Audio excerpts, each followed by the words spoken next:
Jadi seperti yang kalian lihat dari judul, gue akan ngebahas Mbak Jess aka Jessica Hawkins. Sebelumnya gue udah pernah buat video tentang Mbak Jess, dimana gue ngebahas karirnya, dan itu benar-benar banyak banget yang nonton.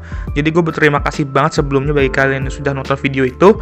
Nah, bagi kalian yang belum nonton video itu, dan mungkin juga nggak tahu siapa sih Jessica Hawkins ini, kalian bisa tonton dulu video yang itu, link ada di deskripsi.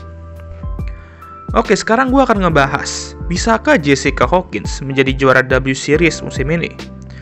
Menarik sih, karena kalau kita lihat dari 2019 dan 2021, 2020 nggak ada karena COVID ya, dia sama sekali nggak berada di persaingan gelar juara. Malah, dia struggle di 2 musim itu. Nah, kalau gitu kenapa gue ngebahas ini? Nah, sebelumnya, mari kita bahas dulu nih, kemungkinan kenapa dia bisa struggle, dan nanti di akhir video gue akan ngejelasin apakah dia benar-benar bisa jadi juara W Series musim ini.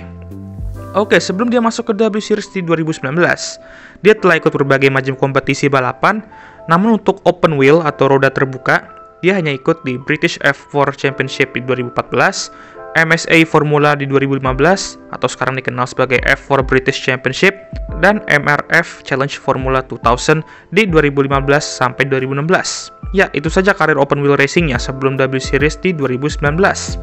Dan itu pun nggak full musim semua loh, cuma beberapa balapan doang.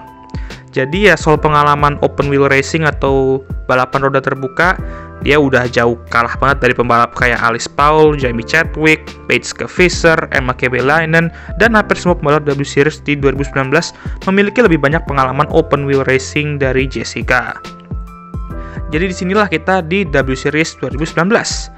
Dia finish posisi ke-12 dari 20 pembalap di klasemen, di mana dia baru bisa meraih poin di 2 balapan terakhir di posisi ke-7 dua-duanya. Tapi ya, lu bisa apa juga kalau hanya ada 6 balapan di musim itu dan lu telat panas. Ya, walaupun begitu, setidaknya dia dapat momentum bagus di akhir musim, dan ini dapat dia bawa menuju ke 2020, ya kan? Well, seperti yang gue bilang tadi, 2020 adalah awal pandemi COVID. Dan banyak sekali racing event ditunda atau bahkan ditiadakan. W Series merupakan salah satu racing event yang ditiadakan di 2020. Jadi banyak pembalap-pembalap mereka yang balapan di kategori lain, kayak Jamie Chadwick balapan di Formula Regional, Alice Paul menjadi simulator driver di Formula E, tapi ada beberapa pembalap juga yang nggak ikut balapan open wheel sama sekali. Dan Jess adalah salah satunya. Melainkan dia balapan di British Touring Car Championship, dan itu pun hanya 3 kali balapan aja. Namun di 2020, dia menjadi stunt driver di film James Bond No Time to Die. Jadi dia balapan sekaligus menjadi stunt driver di 2020. Langsung saja kita ke 2021, dan W Series akan balik setelah absen 1 musim, dan rekan timnya ialah Alice Paul. Ya, dari sini saja sudah sulit ya.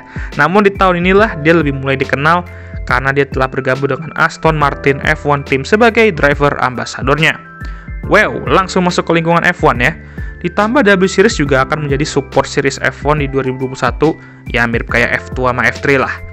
Nah, walaupun masih dengan minimnya pengalaman dalam open wheel racing, kita perlu ingat bahwa kali ini dia juga sudah bekerja dengan pembalap F1 seperti Nico Hülkenberg, mantan ya, Lance Stroll, dan tentu saja sang juara dunia 4 kali, Sebastian Vettel. Disinilah mungkin Jess akan memetik beberapa pelajaran dari mereka dan akan dia gunakan di karir balapannya sendiri, termasuk ke W Series ini. Oke, balik ke W Series 2021. Dia mengawali musim dengan baik ketika ia qualifying di posisi ke-6 Styrian GP. Namun ia membuat kesalahan di race dengan menyundul Jamie Chadwick, dan dia akhirnya finish posisi ke-5.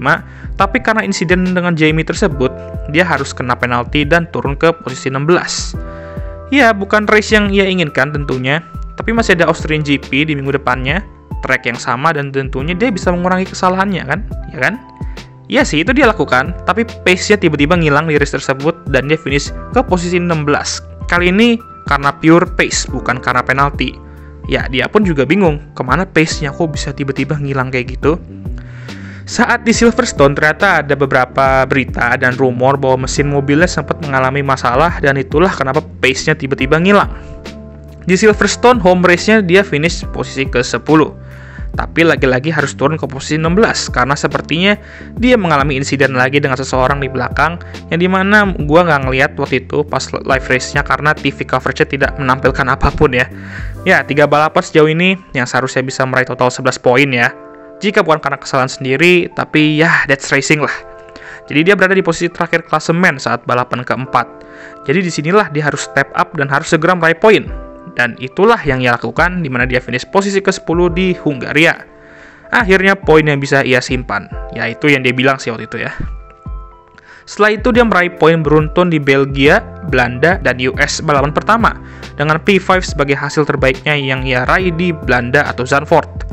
Total 27 poin sudah ia raih, dan masih ada satu balapan lagi di US, balapan kedua kali ini ya, dan ia bisa meraih top 10 di klasemen.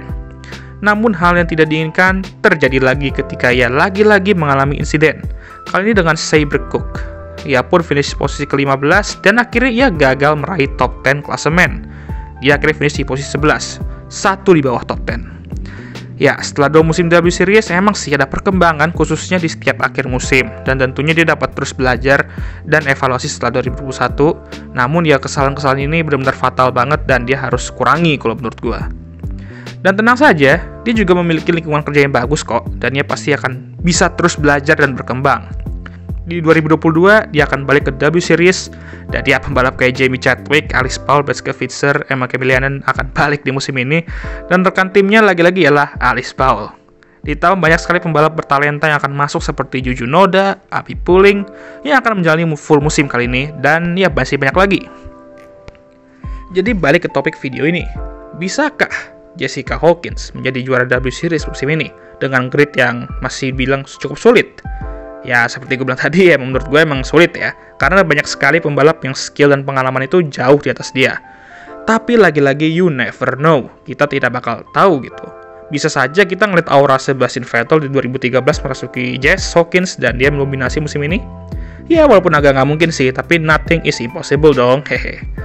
Satu hal yang gue yakin ialah dia akan meraih podium dan kemenangan pertamanya musim ini.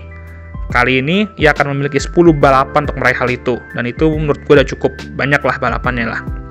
Gue yakin di musim ini, kita akan ngeliat versi terbaik Jessica Hawkins, karena musim ini, #Jess akan meroket.